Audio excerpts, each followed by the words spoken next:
আসসালামু আলাইকুম, আসসালামু আলাইকুম। সালামের জবাব চাই। সম্মানীয় আজকে সবার সভাপতি সাহেব, এখানে উপস্থিত আজকে সবাই আমার দলের কেন্দ্রীয় এবং জেলা নেতৃবৃন্দ, সমষ্টি কমিটির বিষয়ববীয়াগণ, বিভিন্ন মোর্চার বিষয়ববীয়াগণ, বিভিন্ন জায়গায় থেকে আগত এই দলের মেরুদণ্ড স্বরূপ আমার অতি আপন, আমার অতি প্রাণ, দলের অতি নিষ্ঠাবান কর্মীগণ, সম্মানীয় উপস্থিতি, আপনারা আমাকে চিনতে পারছেন? আমি সেঙ্গা সমষ্টির বিধায়ক আশরাফুল হোসেন। আমি আশরাফুল হোসেন। আমি আপনাদের সামনে অনেক দূর থেকে এসেছি। আর এসে যে পরিস্থিতি নওগাঁর মধ্যে দেখতেছি, ইনশাআল্লাহ এবার আলহাজ আমিনুল ইসলাম সাহেব দিল্লি যাবে আর যাবে, আমরা এমপি হবে আর হবে। আমরা রৌদ্রের মাঝে যত মেহনত করে বিভিন্ন প্রান্ত থেকে আমার কর্মীরা শরীরের ঘাম মাটিতে ফালাইয়া যেভাবে মেহনত করতেছে, আল্লাহ ইনশাআল্লাহ আমাদেরকে একটা সঠিক এবং ভালো ফলাফল নিশ্চিত দিবে। আজকে নির্বাচনী বছরের অন্তিম দিন। এই অন্তিম দিনে আমাদের মাঝে কিছুক্ষণের মধ্যেই এসে উপস্থিত হবে আমাদের দলের নেতা, আমাদের সবাইয়ের কলিজার টুকরা ধুবড়ীর সাংসদ হযরত মাওলানা বদরউদ্দিন আজমল কাসিমি সাহেব হেলিকপ্টার যুগে আসবে। আর আসার পর আপনারা সবাই যে যেখানে আসেন, চাপে আসেন, ফিল্ডে মাঠে জমা করেন। এই যে জায়গাগুলো খালি হয়ে আছে, এই জায়গা খালি থাকলে আমাদের শত্রুপক্ষ বলবে যে তিনাদের মিটিংয়ে মনে হয় মানুষ নাই, কিন্তু দেখা যাচ্ছে সারাটা মাঠের ভিতর মানুষ আছে। রৌদ্রের জন্য আমাদের দাঁড়ানোর জায়গা নাই, এমন একটা অবস্থা হয়েছে। তাহলে মানুষ কত বেশি কষ্ট সহিষ্ণু এবং এই দলের প্রতি তাদের ভালোবাসা আছে। এই রৌদ্রে যারা বসে আছে তাদের কষ্টই কিন্তু প্রমাণ করে দিয়েছে। নওগাঁ লোকসভা সমষ্টিতে এই তো আমাদের প্রথম সুযোগ, যে সুযোগে আমরার ভাই, আমাদের রক্তের মানুষকে, আমাদের ভালোবাসার মানুষকে, আমাদের কওমের হেফাজত করতে পারে একজন লোককে, দিনকে ভালোবাসা এক লোককে ইনশাআল্লাহ এমপি বানাইতে পারতাম।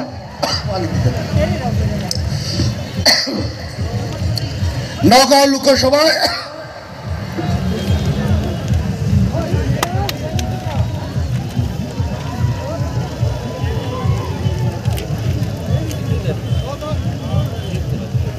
লোকসভায় স্বাধীনতার পর আজ অব্দি আমাদের সৌভাগ্য হয় নাই যে আমরা কওমের থেকে আমরা সংখ্যালঘু মানুষ একজনকে এমপি বানাইতাম। এবার আল্লাহ পাক আমাদের সুযোগ রাখছে।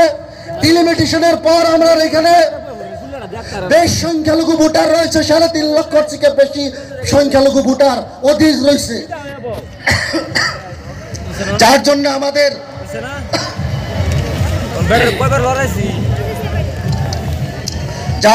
আমাদের সুযোগ রয়েছে এই সমষ্টির মাঝে যে আমরা আমাদের কওমের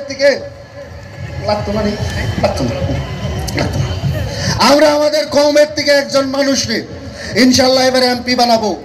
আর যারা এমপির প্রার্থী আমাদের দলের থেকে প্রক্ষেপ করেছে, ওই প্রার্থীকে আমরা সবাই জানি, আমরা সবাই চিনি, এবং তার এই আসামের সমাজ জীবন এবং রাজনীতির প্রতি অবদান কতটুকু তা কিন্তু বুঝাইয়া করার প্রয়োজন নাই বলেই মনে করি।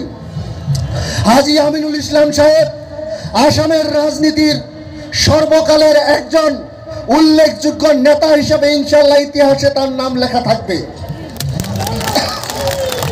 হাজী আমিনুল ইসলাম সাহেবরে তিন সমষ্টির জনগণে যে ধরনের বিধানসভায় পাঠাইছিল, শুধু তিন সমষ্টির জনগণের জন্য নয়, সারা আসামের জনগণের জন্য হাজী আমিনুল ইসলাম সাহেবের জরিয়তে আমরা যতটুকু উপকৃত হয়েছি, আমরা যতটুকু লাভান্বিত হয়েছি, তা কিন্তু এই জাতীয় মনে রাখবে, সারা আসামে মনে রাখতে হবে।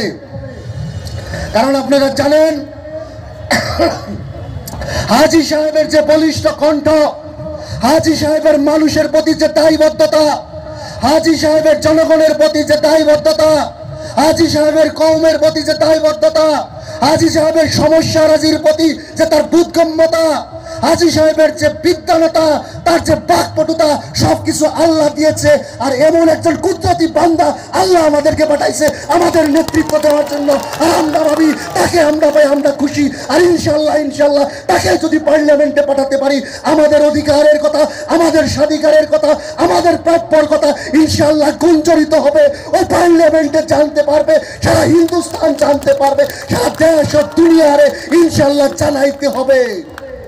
ভাইসকল, ওই দিল্লির পার্লামেন্টে এবার মাত্র 27 জন সংখ্যালঘু মানুষ এমপি হয়ে সেখানে রয়েছে। কতজন?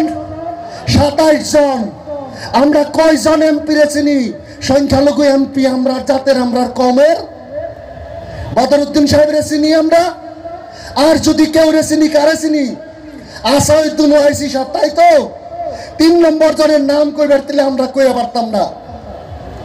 কেন বলতে পারি না? বলতে পারি না এই জন্য যে সংখ্যালঘু এমপি আমাদের ভোট দিয়ে জিতে যায় ওই পার্লামেন্টে, 544 আসনের ভিতরে মাত্র 27-30 থাকে। তারা কওমের হকে, মানুষের হকে, সমাজের হকে আওয়াজ তুলে না, সেজন্য তাদেরকে আমরা জানি না। কিন্তু আসাদুদ্দিন ওয়াইসি সাহেব, বদরুদ্দিন আজমল সাহেব, তারা ব্যতিক্রম এবং অনন্য। তাদের দলে থেকে তাদের বাধা নাই। মানুষের হকে বলতে তাদের কেউ হাত টেনে ধরতে পারে না, পাঞ্জাবি টেনে ধরতে পারে না। আর যার জন্য তারা উদাত্ত কণ্ঠে মানুষের পক্ষে, আমাদের দিন রক্ষার পক্ষে, কম রক্ষার পক্ষে তারা আওয়াজ তুলতে পারে, সেজন্যই সারা হিন্দুস্তান জানে। আর যদি আমরা নওগাঁও থেকে এবার আলহাজ আমিনুল ইসলাম সাহেবকে আমরা পাঠাতে পারি ইনশাল্লাহ আগামী দিনে, তাহলে 3-4 জনকে জানবে যে কেউ আছে, বাঘের বাচ্চা রয়েছে ওই পার্লামেন্টে, হিন্দুস্তানের পার্লামেন্টে। নওগাঁর কথা হবে, টিউটারের কথা হবে, আমরা সমস্যার কথা হবে, আমরা ভবিষ্যতের কথা হবে। উপস্থিতিগণ, আজকের সময় আমাদের এমন অবস্থায় এসে দাঁড়াইছে সমাজে। আজকে বিশেষভাবে এই দেশের যারা অল্প সংখ্যক সংখ্যালঘু মানুষ, তারা তাদের অস্তিত্ব সংকটে ভুগেছে। তারা আজকে দলের মাঝে, ভাইয়ের মাঝে তারা দিন পার করার লাগতেছে। আপনারা দেখছেন সারা দেশের বুকে যত মুভলিং সিং আরম্ভ হয়েছে, মানুষের কুপিয়ে কুপিয়ে রাস্তায় মাইরা ফেলানো হয়। এই দেশে মসজিদ মাদ্রাসা হেফাজতে নাই। এই দেশের মসজিদ মাদ্রাসার উপরে বুলডোজার চালানো হয়, আর বুলডোজার দিয়ে আমাদেরকে ডর দেখানো হয়। আমাদের নিরীহ মানুষের ঘর, বাড়ি ঘর, তাকে চূর্ণ বিচূর্ণ করে দেওয়া হয় ইভিকশনের নামে। চলতেছে না? চলতেছে তো? বিজেপি করতেছে তো এগুলা। বিজেপি করতেছে সংখ্যালঘু মানুষের বিরুদ্ধে, যা আমাদেরকে ভয় দেখানো হতেছে। এই দেশের যে ধর্মনিরপেক্ষ এবং গণতান্ত্রিক সংবিধান, সেই সংবিধান আমাদের সকলকে সমান অধিকার দিছে।